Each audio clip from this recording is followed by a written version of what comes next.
Hi friends. അപ്പോൾ എല്ലാവരും പറയുന്നു ഡൊമിനിക് സിനിമയിലെ പ്രൊമോഷന് മമ്മൂട്ടി എന്തുകൊണ്ട് എത്തിയില്ല, എന്തുകൊണ്ടാണ് മമ്മൂട്ടിക്ക് അതിലൊരു കോൺഫിഡൻസ് ഇല്ലേ, അതുകൊണ്ടോ അതോ ഓവർ കോൺഫിഡൻസ് ആണോ, എന്താണ് മമ്മൂട്ടി എത്താത്തതിൻ്റെ കാരണം?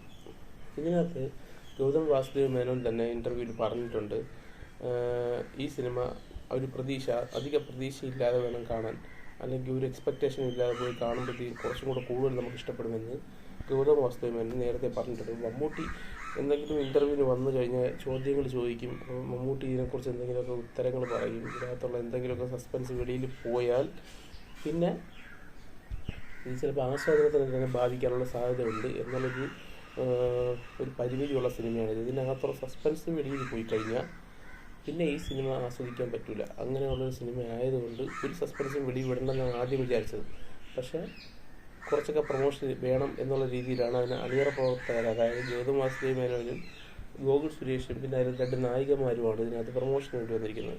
അപ്പം എന്താണെന്ന് വെച്ച് കഴിഞ്ഞാൽ വലിയൊരു പ്രൊമോഷൻ വേണ്ട, ചെറിയ രീതിയിൽ ഇനി പ്രൊമോഷൻ ഇല്ലാതെ ഇറക്കി എന്നുള്ള രീതി വേണ്ടെന്ന് പറഞ്ഞിട്ടാണ് അവസാന നിമിഷം അവരെ ഇൻ്റർവ്യൂവിന് വിട്ടിരിക്കുന്നത്. ഈ സിനിമ എൻ്റെ ഒരു അഭിപ്രായത്തിൽ സൈലൻറ്റ് ബ്ലോക്ക് ബസ്റ്റർ ആയിരിക്കും. കാരണം ഒരു പ്രൊമോഷനും ഇല്ല, ആളുകൾ പോകുമ്പം അവർക്ക് വലിയ അമിത പ്രതീക്ഷ ഇല്ലാതെയായിരിക്കും ഈ സിനിമയ്ക്ക് പോകുന്നത്. ഈ സിനിമ ഒരു കോമഡി സിനിമയെന്ന് പ്രതീക്ഷിച്ചായിരിക്കും ചിലപ്പോൾ തിയേറ്ററിൽ കയറുന്നത്. പക്ഷേ ഇതൊരു കോമഡി സിനിമ ആയിരിക്കില്ല. ഇതൊരു എല്ലാം ചേർന്ന കോമഡി, ആക്ഷൻ, സസ്പെൻസ്, ത്രില്ലിങ് എല്ലാം ചേർന്നൊരു അനുഭവം മിക്കവാറും ഓഡിയൻസിന് കിട്ടാനുള്ള സാധ്യതയുണ്ട്. ഈ സിനിമ മൗത്ത് പബ്ലിസിറ്റി കൂടെ തന്നെ ഇതിന് പബ്ലിസിറ്റിയുടെ ആവശ്യമില്ല എന്നുള്ള രീതിയിലായിരിക്കും മമ്മൂട്ടി ഇൻ്റർവ്യൂസിനൊന്നും പോകാത്തത്. ഈ സിനിമ നല്ലതാണ്, പ്രോഡക്റ്റ് നല്ലതാണെങ്കിൽ ആൾക്കാർ നല്ല രീതിയിൽ മൗത്ത് പബ്ലിസിറ്റി കിട്ടും, ആ സിനിമ ഹിറ്റാകും എന്നുള്ളൊരു വിശ്വാസം മമ്മൂട്ടിക്കുണ്ട്. അതുകൊണ്ടായിരിക്കും മമ്മൂട്ടി പ്രൊമോഷൻസിനൊന്നും പോകാത്തതും പിന്നെ ഈ സിനിമയുടെ സീക്രസി വെളിയിൽ പോകരുത് എന്നുള്ള രീതിയിലുമായിരിക്കും മമ്മൂട്ടി ഇൻ്റർവ്യൂസിനൊന്നും പോകാത്തത്. പക്ഷേ നമ്മുടെ ഓപ്പോസിറ്റ് ഫാൻസ് പറയുന്നത് മമ്മൂട്ടി ഇൻ്റർവ്യൂസിന് പോകുന്നില്ല, പ്രൊഡ്യൂസറിന് കോൺഫിഡൻസ് ഇല്ല, ആക്ടറിന് കോൺഫിഡൻസ് ഇല്ല എന്നൊക്കെയാണ്.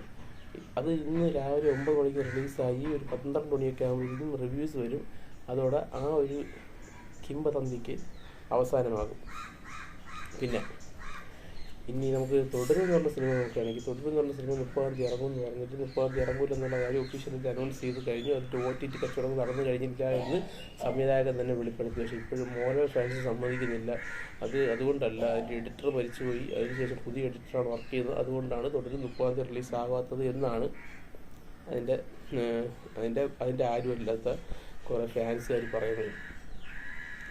സംവിധായകൻ പറഞ്ഞു കഴിഞ്ഞ കാര്യമാണിത്. പിന്നെ സിനിമ ഒരിക്കലും മോശമാവണമെന്നില്ല. തുടരുമെന്ന് പറഞ്ഞ സിനിമ OTT കച്ചവടം നടക്കാത്ത എന്താണെന്ന് വെച്ചാൽ മോഹൻലാലിൻ്റെ സമീപകാലത്തെ മാർക്കറ്റ്, അതുകൊണ്ടാണ്. അല്ലാതെ പടം മോശമായതുകൊണ്ടായിരിക്കണം എന്നില്ല.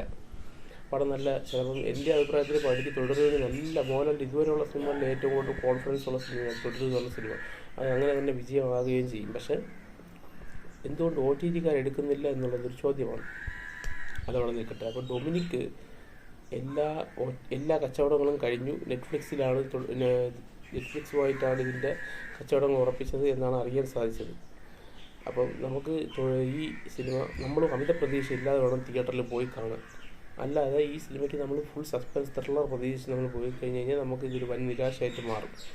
അതുകൊണ്ട് നമ്മൾ ഇതേപോലെ ഇപ്പം നമ്മുടെ മനസ്സിൽ എന്താണ് ആ ഡൊമിനിക്കിനെ കാണാൻ വേണ്ടി പോവുക, നിങ്ങൾക്ക് ഇഷ്ടപ്പെടും, നിങ്ങൾ തിരിച്ചു വരുമ്പോൾ നിങ്ങൾക്ക് മൈക്ക് പിടിച്ചുകൊണ്ടിരിക്കുന്നവന്മാരുടെ അടുത്ത് കോൺഫിഡൻസ് ആയിട്ട് പറയാൻ പറ്റും, കിട്ടില്ല പടം, ഇതുപോലെ സിനിമ മലയാളത്തിൽ ഇല്ല എന്ന്. അപ്പോൾ തിയേറ്ററിൽ പോയി സിനിമ കണ്ടതിന് ശേഷം നിങ്ങളുടെ അഭിപ്രായം താഴെ കമൻറ്റ് ബോക്സിൽ ഉണ്ടാകും. ഓക്കെ, നന്ദി, നമസ്കാരം.